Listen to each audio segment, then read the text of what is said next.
पहले तुसी आओ जी। सेल साहब है ना अपना नाम। सेल भाई तुसी मैनूं ये दसो दम कीता ते की फायदा होया,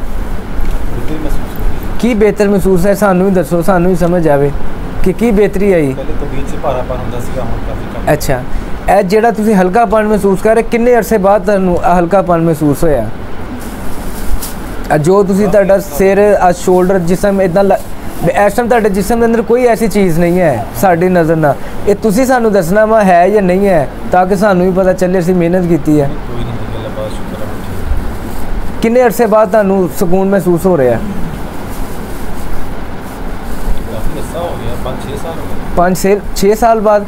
मेरी हाँ जी, ये मेरी इज्जत वास्ते तो नहीं कह रहे हैं कि भाई जी एवं बाबा के सामने बैठे हाँ ना हाँ मिलावा। ਇਹਦਾ मतलब है कि ਤੁਹਾਨੂੰ पूरी दुनिया भी देख रही है, ਜਿਹੜੇ ਇੱਥੇ बैठे ये भी देख रहे हैं, ताकि लोगों को पता चले दम किया बाबे ने तो की फायदा है की नहीं होया। ਤਾਂ वास्ते लोगों को पूछीदा ताकि लोगों का और मेरा भी ईमान ताज़ा हो। ठीक है, ਇਹਦਾ मतलब ਤੁਸੀਂ ਅੱਗੇ ਨਾਲ काफ़ी बेहतर चीज़ां समझ आ गई ना। इस तरह ਤੁਸੀਂ करना। अगर ऐसे हेल भाई ਤੁਸੀਂ सबक पढ़ते रहोगे ना, सारे वजीफे जितने भी कर रहे हैं ना सारे छੱਡ ਦਿਓ। सिर्फ 5 वक्त की नमाज़ पढ़ो, कुरान पढ़ो तो दरूद पढ़ो, तो ਉਹਦੇ ਨਾਲ 100 मरतबा सुबह ਨੂੰ ਤੇ 100 मरतबा शाम ਨੂੰ।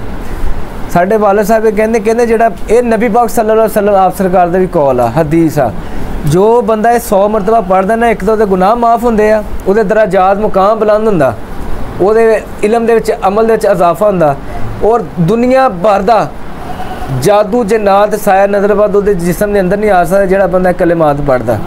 कसरत नाल जोड़ा बंदा पढ़ता, सिर्फ 100 मरतबा पढ़ना, 100 मरतबा सिर्फ अल्लाह ताला की बारगाह च ड्यूटी लैनी है। 10 नहीं तो 15 मिनट लग जाएंगे। अगर तुसी मेरी गल नहीं ना मनोगे, जिन्ने भी बंदे बैठे मेरा तुहानू सारिਆਂ ਨੂੰ चैलेंज है, सारी जिंदगी तुसी बाबियां को मिन्नतां करते रहोगे और तुहाडी जान नहीं किसी ने छड्डनी है, क्योंकि बाबियां दे कोल कुछ भी नहीं है, साडे कोल भी कुछ नहीं है।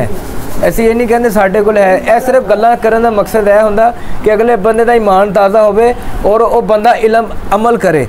अल्लाह ताला दे जेड़े बनाए हुए कलिमात है, नबी पाक सल्लल्लाहु अलैहि वसल्लम आप सरकार ने जो फरमाया, साडा इहदे उपर यकीन और इहदे उपर साडी अपनी बहुत बहुत ज़्यादा जदोजहद मेहनत है इस कलिमात के उपर।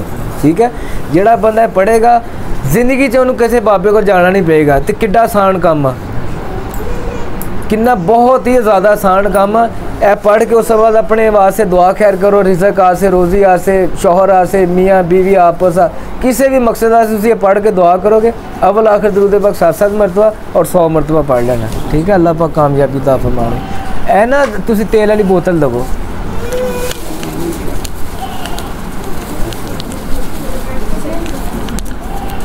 बाबा जी तुसी भी तेल वाली बोतल। बाबा जी तुहानू कि तुसी कहंदे दर्दां होण नहीं सी, की होया? झूठ तो नहीं बोलते, ये सारे नूं राम मान दिया, पर मैनूं तां लगदा सारे झूठ ही बोली जाते। ये मैं जान बुझ के गल्लां करदा हुंदा इदां दियां, क्योंकि जागा वो आ जिहड़ा बंदा कहंदा मैनूं 100 साल तो नहीं राम आया, उन्होंने इत्थे राम मिलदा, और तुसीं आपे कहंदे पता नहीं तुसीं झूठ बोल देंगे सच बोलदे, मैनूं तां नहीं पता।